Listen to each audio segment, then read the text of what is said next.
Well, hello everyone, and welcome back to the city of Cadence, our East Coast-based city here in City Skylines 2. As always, I'm your host and creator, Legio, and if you like what you see, you know what to do down below.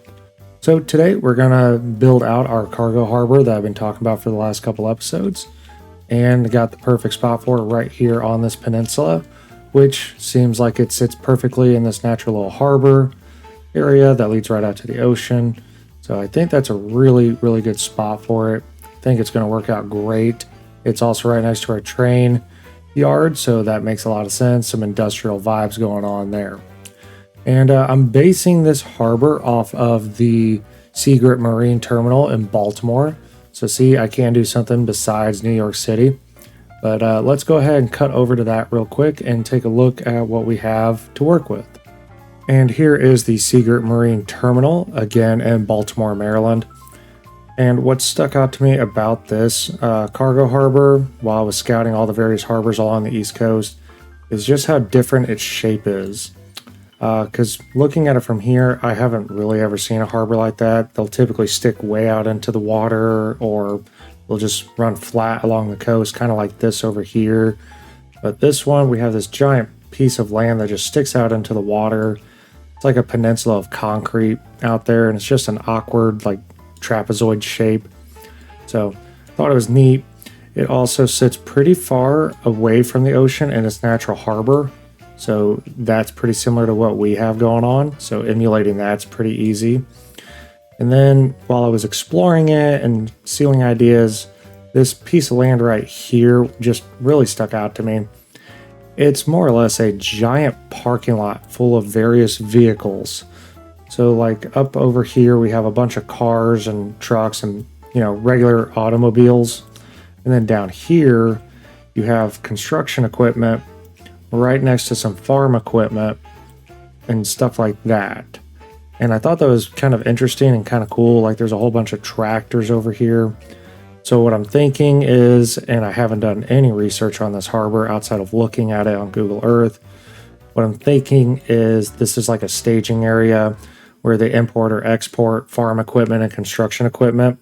So that's kind of cool. I thought that was different and unique, and it's something we can emulate pretty easily in game because we have those assets just built into the game. So that's pretty nice. Over here we have what I'm assuming is the main cargo action point where things are actually coming and going. So we'll have that in there. We probably have a building that looks very similar to this out here, so that should be pretty easy to recreate. And yeah, I think this should be fairly simple to recreate, but give us a unique looking harbor. And it'll definitely break up what I've been doing by emulating New York the entire time. So let's go ahead and explain what we're going to do in the game real quick. So to start this project off, I think I have to do two big things first. The first being is reclaim some of this land from the sea, because as it's shaped and sized right now, I don't think this is going to fit what I have in mind for our cargo harbor. But while I'm doing that, I have to be pretty cognizant of that mouth that feeds out into the ocean there, because that's where the shipping traffic is going to come from. So I don't want to close that up too much and cause a whole bunch of congestion. So we'll see how that turns out. I'll be pretty careful while I'm shaping things right there. The next thing I'm going to do is probably rebuild this road network, because as it's sitting right now, I don't think it's going to be good enough to handle the influx of traffic we're about to have. So we'll get that rebuilt, and then once those two things are done, we will see how the harbor turns out from there. And we're just going to have fun with it. I think it's going to turn out great, and I'm going to put as much detail as I can in. So with all that said, let's just dive in and get this bad boy built. Alrighty guys, so while I am currently recording this, I have a baby in my lap, a dog off to my side, and a cat in the window. So if you hear anything in the background, it's going to be one of those three. They all just really wanted to be a part of this recording, I guess. But what you are seeing on the screen is my third attempt at building this cargo harbor. The first two you're not going to see because they were giant messes. Somehow my second attempt was worse than my first. But the third time was certainly the charm on this because the end result is awesome in my opinion. So to start this harbor, I first shaped it out by placing 4 cargo harbor assets along the water's edge to give me a shape for the port. I used 2 functional harbors and 2 static harbors in unison with each other, one right next to the other. And I did this because I wanted to create a huge harbor that I was talking about without overkilling the simulation. So I get the visuals of having multiple harbors without the fuss of having to service all 4 buildings and creating all the viable connections for each. And in game, I feel pretty confident that 2 harbors is going to be more than enough to give us a bustling harbor here. So I used Anarchy and Move It to get everything lined up and put in place. And I believe this resembles the Seagirt terminal close enough to call this shape a major success. After I get our assets in place, I line things up with the roads and our new quay walls. The static versions of these harbors do have a pretty noticeable void on the edge of them, so I use the quay walls to cover that up and then give a cohesive look throughout the entire port. I then place down a rail extension for one of the functional ports to bring in some rail. And using the train yard as an access point there, I think I made a more or less seamless transition into it. These tracks are going to get overhauled a little later in the episode. What I come up with looks a lot better. For now, I'm just using them as a placeholder so I know the shape of things. Next, I move on to creating the vehicle entrance for the harbor so we can get all this freight moving in and out of this space.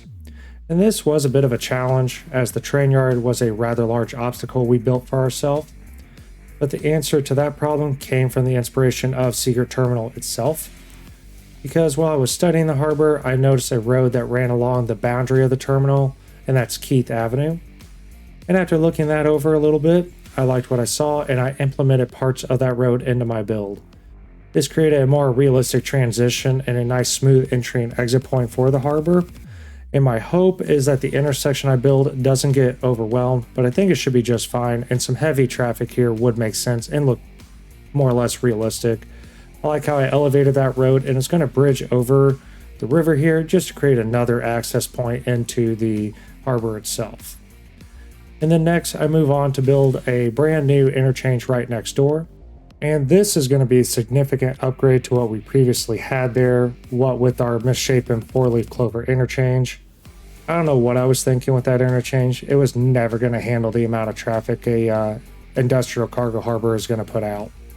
But for this, I opt to build a spaghetti stack interchange to ensure efficient connections in all the directions of travel while keeping things as compact as I could, because it's probably hard to see on your screen. But the space I'm working with is actually a little more compact than you'd realize, because we're boxed in by a couple bodies of water with the lake and the river acting as a border. There's another smaller pond or lake up to the north, and then our large train depot on the other side. So that more or less boxed us in. So I had to be pretty efficient with my building here. I had to find the correct angles for all the curves, and I had to keep all my slopes as smooth as I could. But I believe I achieved that, and I found a pretty good middle ground for everything. The end result was definitely worth it, and I think it's going to handle all the incoming traffic well while connecting the harbor itself to the city.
Once we had the entrance in place, I then began to fill out our harbor, and this is where a lot of fun was had. I had a great time filling in this thing. I really let the creative juices flow on this one. I start off by first creating some reference points using various assets, primarily those of the industrial signature buildings, because they look great in these kind of spaces. and then I build a road skeleton off of that. I also utilize the Road Builder mod to create some unique entry and exit stations for our trucks to pass through as they come and go.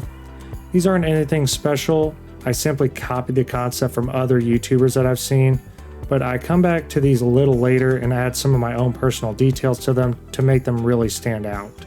I think you guys are going to like what I do with those. They do look awesome. And I place a few of these entrances at different spots throughout the harbor to give different access points. I saw this at Seager Terminal and thought it made a lot of sense for my harbor as well, given how large it's going to be. You wouldn't want just one entry point for something this large. It'd create a very bad bottleneck due to all the high traffic volume. So I wanted to, and you'd probably want to spread things out for your own builds just to ease the traffic on the region. And then building off these, I divide up the harbor using the alleyway roads, and I later blend in these roads into the industrial area really well using surfaces and decals. Using these alleyways, I create myself some unique looking lots with various sizes for me to play around with, and I had a lot of fun with these lots. On the lots, I'll use a mix of industrial buildings, warehouses, signature buildings, and turn some of them just into storage yards. And once all of that does get put into place, the harbor really starts to feel alive. The mix of buildings and storage yards with the entry points gives it a sense of scale and purpose. Like it's actually working as a part of the city and not just a giant prop, because that was one of my fears, is that this would just look like a giant prop that didn't function correctly. But when I hit play at the end of this build, everything seemed to be working, and it was very satisfying to see. I really can't wait to hit the play button for real and watch this space come to life. I'm holding off on having things on live play for right now because the city itself will probably break due to how I built everything, and we don't need that. But from this point on, this is going to be a lot of detail work and customizing each plot of land. So hopefully you guys enjoy extreme detailing and chill music, because that's what you're going to get for a little while. Enjoy.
Alrighty, now that we have the shape of the harbor drawn and the road skeleton to build off of it in place, it's time to start making this harbor look like an actual harbor and begin the massive job of filling everything in.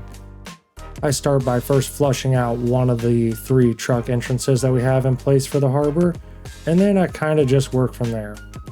I really love how this entrance turns out. It looks awesome. I think you guys are going to enjoy the final product for this. And I use it as a design template for the other 2 entrances as well. I based the layout and the design concept off of one of Siegert's entrances from one of their truck entrances, and what I could also spy off of Google Earth. I placed various business assets around it to act as an office space, a parking lot for the employees, a substation to bring some power into the area, and then a large telecom tower off to the left here in a little bit to bring some internet to the area, because you can't do much without internet these days. This entrance also gets a smattering of some car barriers, some attendant booths, some chevrons, and even a repurposed bus terminal here in a second to finish off the look. The terminal comes from the transit tab.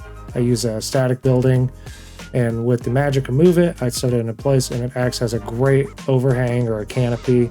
Looks awesome. You guys will see it here in a second. To avoid the little curbs that come with the asset, I just use move it to sink it down into the ground a little bit, and it turns out great. Even the pillars line up with the roads very nicely. I can't wait for you guys to see that.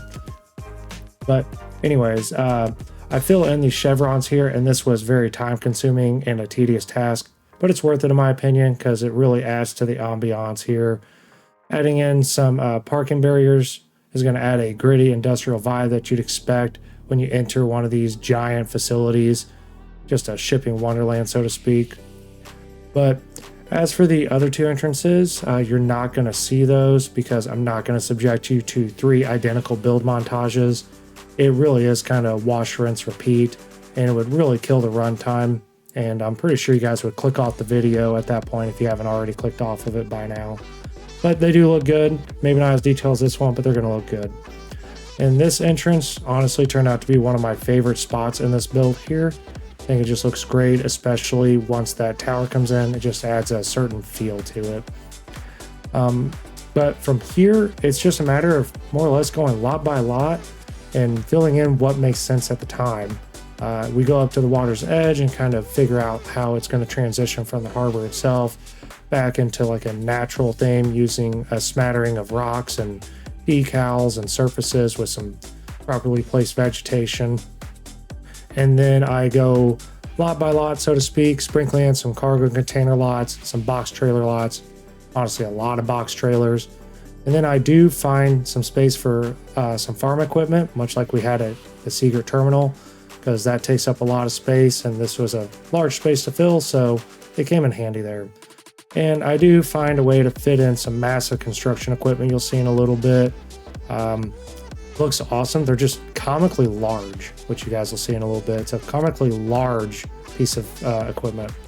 But much like what we see at Seeger, we do get here in our harbor as well. And I end up placing an untold number of decals and surfaces to complete the look of this area because I really wanted to beat it up and give it a nice grimy feel. So that took a lot. It did tax the PC a little bit. The frame rate didn't drop, but I did get a little bit of a screen flicker here and there whenever I would zoom around too quickly. So for those of you who ask about performance, this did affect the performance ever so slightly, but the simulation is still running just fine. Also, I come down to where the rail lines are, where they where they meet up with the port where the trains are going to kind of go. And I detail that using some railroad net lines to complete the look for the train yard, and then some more decals and surface work. You'll see that. Turns out really, really nice. But what I'm doing on screen right now is I'm taking my time just filling in these lots with random bits and pieces, some doodads and doohickeys. Those are metal rods. I kind of stacked them on each other after repainting them with the color mod. Wasn't really sure what I could do with these spaces to fill them up too much, so I just placed random delivery trucks, some other equipment here and there.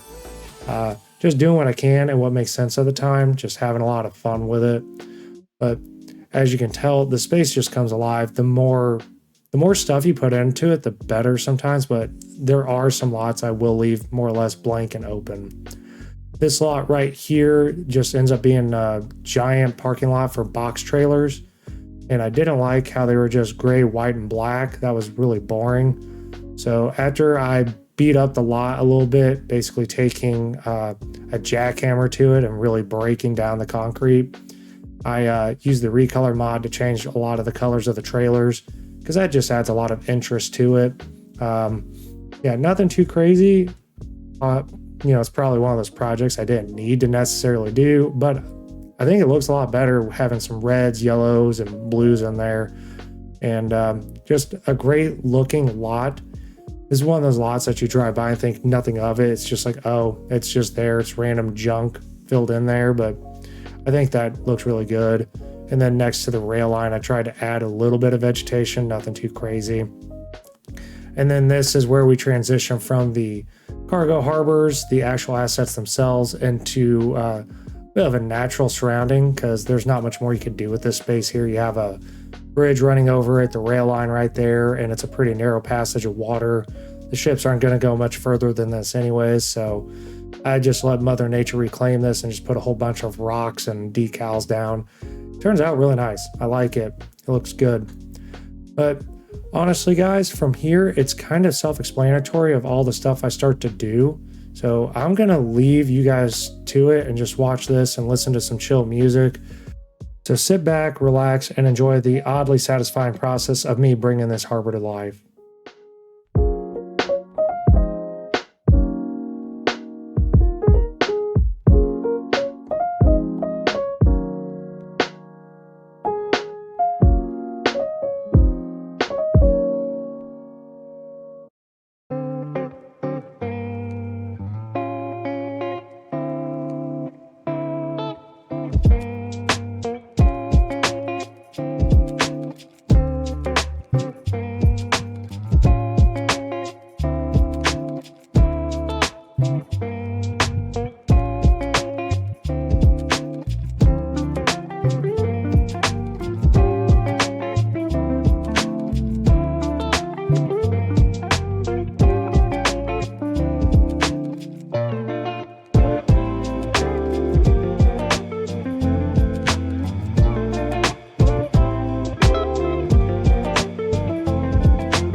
So here we finally got the farming equipment in. I was talking about that quite a bit during the episode, so it was kind of cool to finally get that put in.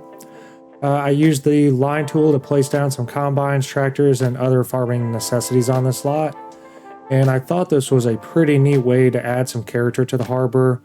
I haven't really seen any other YouTuber do this, so go me, I guess. This is a Legio original, even though I stole the concept from real life, but who's going to tattle on me? You guys should be on my side for this is original.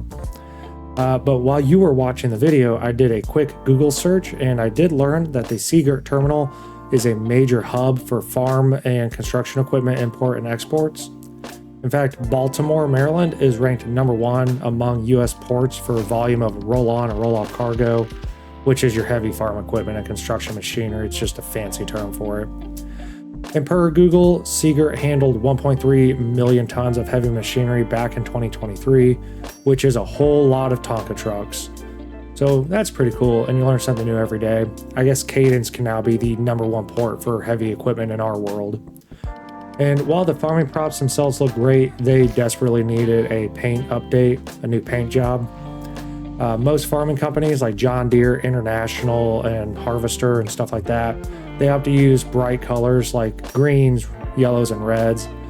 It's for product recognition because it's easier to remember bright green than a dingy brown, but it's also for safety standards because these things are rather large and you want to make sure you see them. You think you'd see them with how big they are, but trust me, at night you can easily miss these. You can easily miss these vehicles if you're not paying attention on the roadway. So that's what they do. That's why they're bright. And I know that because I grew up working on a farm and I spent more days at the John Deere store than I'd like to admit. Did a lot of work on farms. But again, they look great. It broke up the monotony of just cargo containers everywhere and box trailers. So looks pretty good. And I also got the construction equipment yard in there, as you could see. And that turned out really cool. I thought that was also awesome. I probably should have dedicated more space to it, but I didn't. It happens. And the only qualm I have with that is the mining extractor, which is the large backhoe looking piece of equipment. That is comically large in my opinion. Even zooming out, it really just stands out and you can see it from rather far away. I mean, it being bright yellow doesn't help, but that's the only little issue I have with it, but I'm going to keep it because they still look pretty cool. And once I finish up those lots, I come back and work on that little train yard there. I beat that up using some surfaces, but I also use the railroad net lines, and those really help detail that area out. It looks awesome. Yeah, I don't know how many times I can say things look awesome, but I really think that City Skylines 2 detailing is amazing, and we don't even have the workshop up to full speed yet. So I'm pretty excited for this game going forward. I know it's getting a lot of hate, but I am excited for what we're going to get when they finally get around to it. What I'm doing now is I'm just going to the static cargo harbors and filling them out with some props because they don't come with it in the static version. So I just add a little bit of love. I don't do a whole lot with them. They don't need a whole lot done to them. Just some cargo containers placed on them mimicking the functional ones. And then this little triangle space here, right on the water's edge, I wasn't sure what to do with this. Off screen, I played around and put a couple different things there.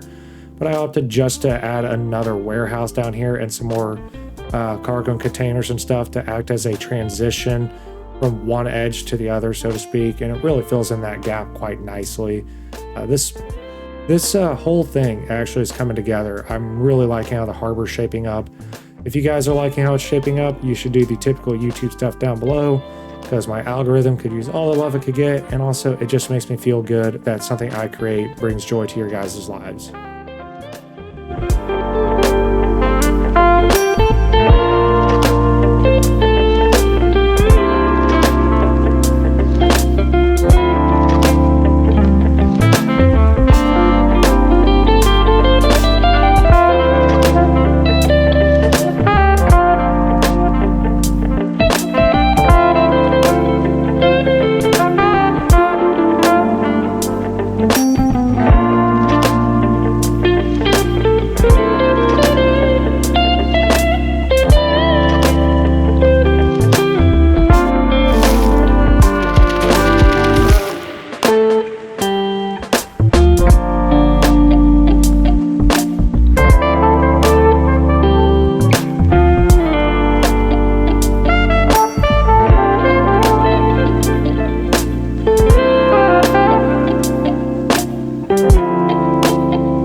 We kick off the last portion of our harbor project by addressing a major change in our plans. Originally, I had planned on putting the postal sorting facility here, but after my earlier research, I decided to go in a different direction. While looking into the Seagirt terminal, I had learned it's a major hub for heavy construction and farming equipment, but it's also a major hub for importing and exporting automobiles. So that made the vehicle factory a natural fit here. It's easy to imagine cars being built and shipped straight from this location to whatever destination they're going. So the factory just made more sense here, both visually and logically.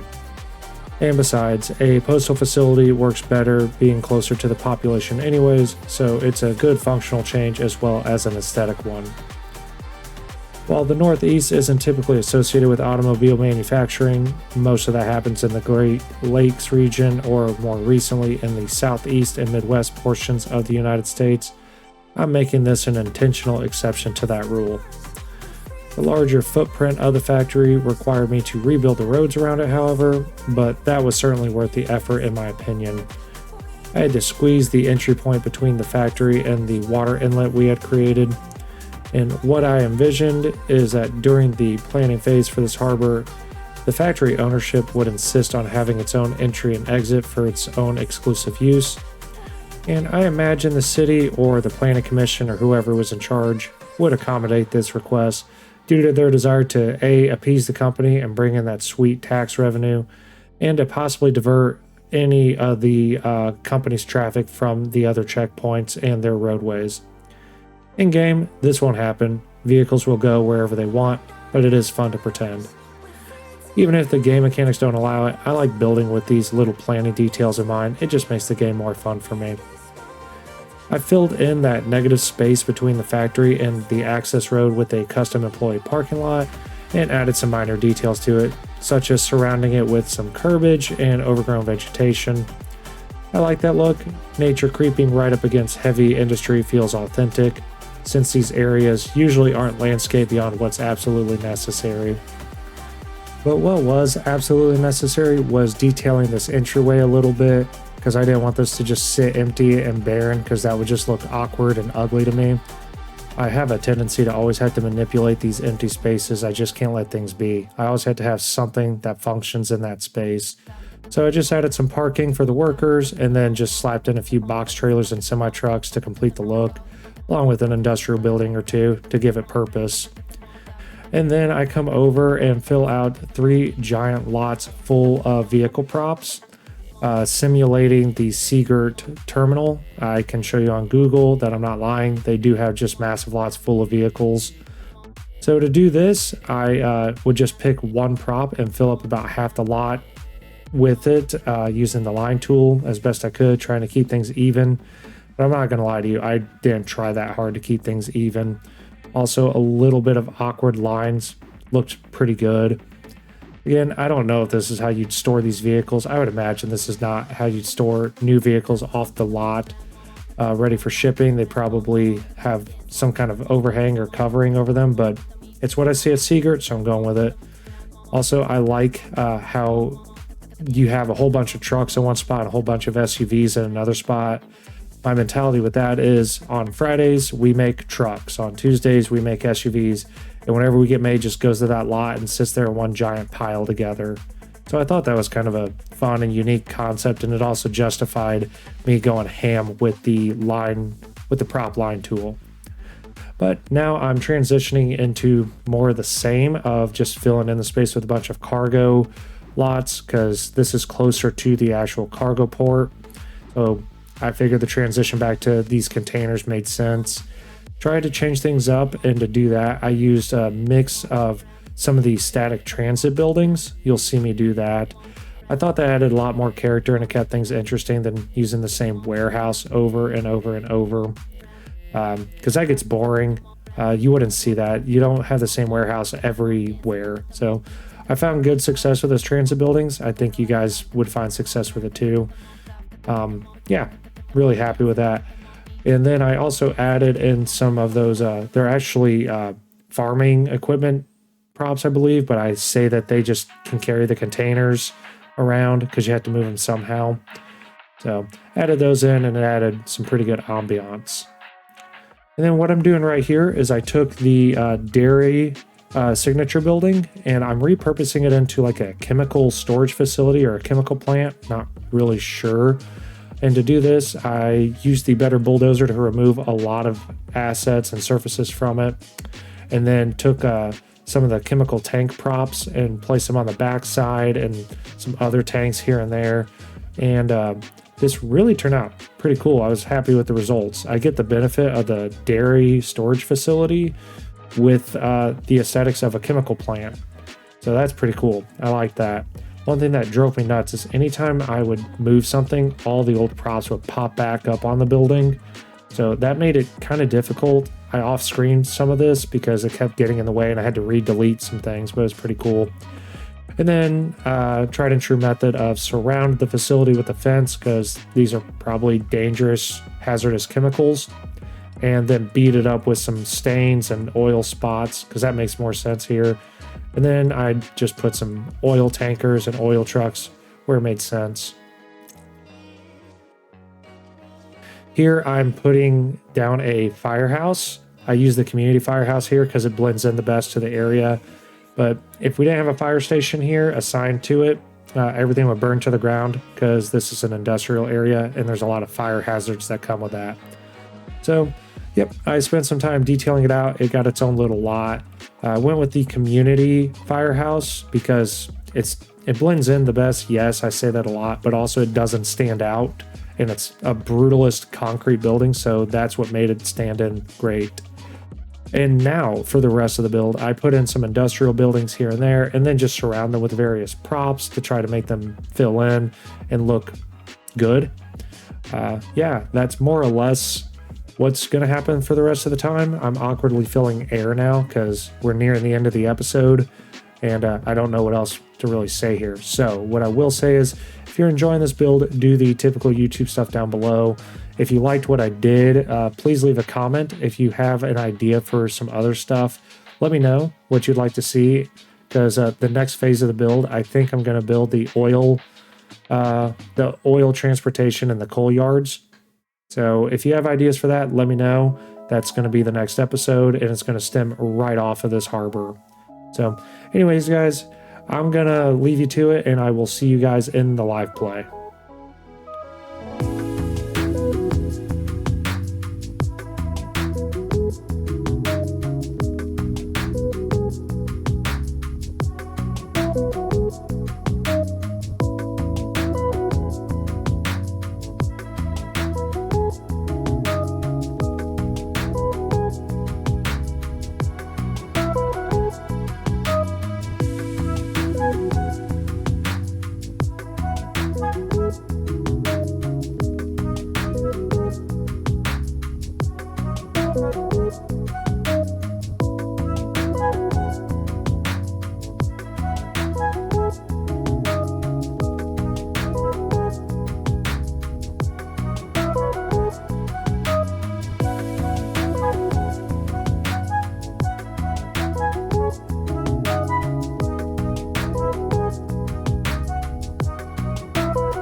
Alrighty guys, I think I've outdone myself with this harbor. This looks amazing and I'm absolutely in love with it.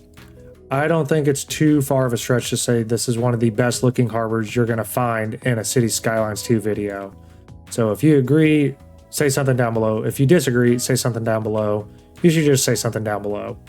But let's do a quick little tour of this harbor, do some bits and pieces to finish up the episode, and then we'll get out of here. So everything starts with the harbors along the edge. Again, there's only 2 functional, the other 2 are static, and they look awesome.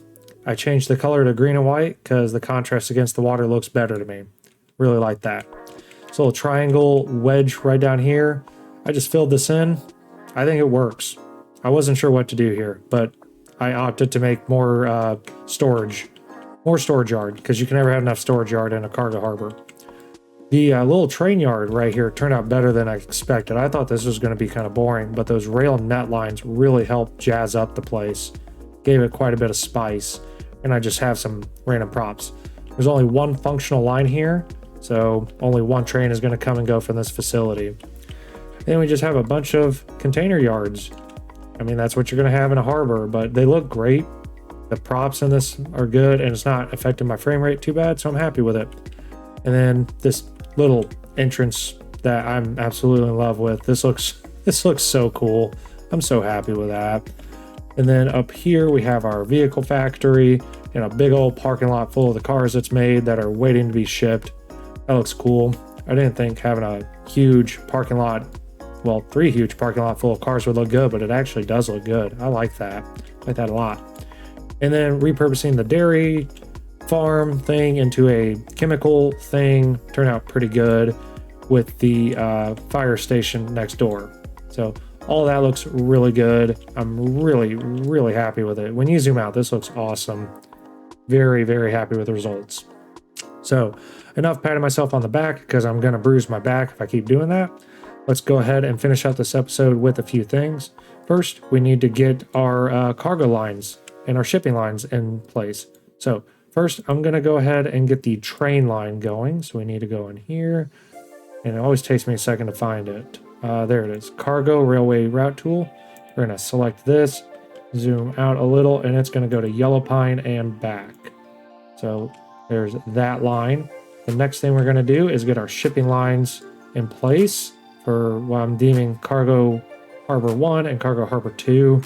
For Cargo Harbor 1, I think we need to do just a smidge of terraforming to clear that route for the ships just a little bit, nothing crazy. Then we'll come in and we'll smoothen that out just a unicorn's hair. All right, that looks good. Go back into the transportation route. Go to water this time. Go to medium seaway because I know that fits that line perfectly. And we're going to come out and just connect right up to our main shipping lane right there. And then we will use the narrow seaway over here to connect like so. Okay, now that those are in place, let's go ahead and do our shipping route tool. And I'm only going to do 2 lines, 1 to each, because I don't want the shipping lines to get crazy in here. I don't want this to become a giant bottleneck of sorts. You know what I might actually do is do that. That way it's not bottlenecking there. Now they have a line to go through. Okay, so let's go from Harbor 1, as I call it, to Somersville and back, because that's a nice quick route. And then we're going to go from Harbor 2, as I call it, to Antelope Hills. What a unique name for a city, and back. Okay, yeah, that'll work. And we're going to see how many ships come through. I think it's going to look good having ships come and go. But the last thing I want to do is now draw a district for the harbor and name it. Let's go into our district tool. Now, I guess I didn't do a very good job drawing the overall borough of Roxburgh. Okay, now that we got that, let's go ahead and draw in the harbor so we can name it. And again, the naming conventions for the city are musical based. So if you can come up with a musical based name for the harbor, preferably something along the industrial rock sort of vein, that would be great. I would appreciate that because I am not creative with naming things. But for now, I think I'm just going to put Cadence Cargo Harbor so that we know what it is. and I can't capitalize an H apparently. I'll fix that real quick. And then the very last thing, if we can do it, is I want to assign this community firehouse to this district. That way it's not going crazy. Oh, it's trying to, and got it. I thought it was going to do the entire borough. So now that firehouse is just going to service that right there. And I think that's good. I think that's good. Yeah. Oh, God, guys, I love this so much. But anyways, that is... Oh, no, one more thing before we go. I'm trying to finish the episode just a few seconds early. In the next episode, we are going to cross over this little bay, so to speak, and build out the coal and oil parts of the port. So this was only phase 1 for the cargo. Now we're going to get the oil and the coal going in the next episode. And I think with that in place, we are going to start actually generating a little bit more money. We're doing better than we were. It's improved a little, but I'm excited for that. Hopefully it's not as big of a build. Anyways, guys, that is all for today's episode. If you enjoyed this episode, please do the typical YouTube stuff down below, because that would be awesome. And I think my content is worth your interaction. Hey, speaking of content, we have a ship with potentially content. No, it does not have content. It has no content. You are an empty ship. Why are you the way you are? Why are you empty? 0 out of 1,000 tons. You silly goose. You're lucky you're on the water because you are a silly goose. Maybe we're loading it up. Oh well, I just pulled a Corrales and went on a little bit of a tangent there. Anyways, guys, thanks for watching. I greatly appreciate it. I will see you in the next one when I build a coal and a oil port. Have a good day.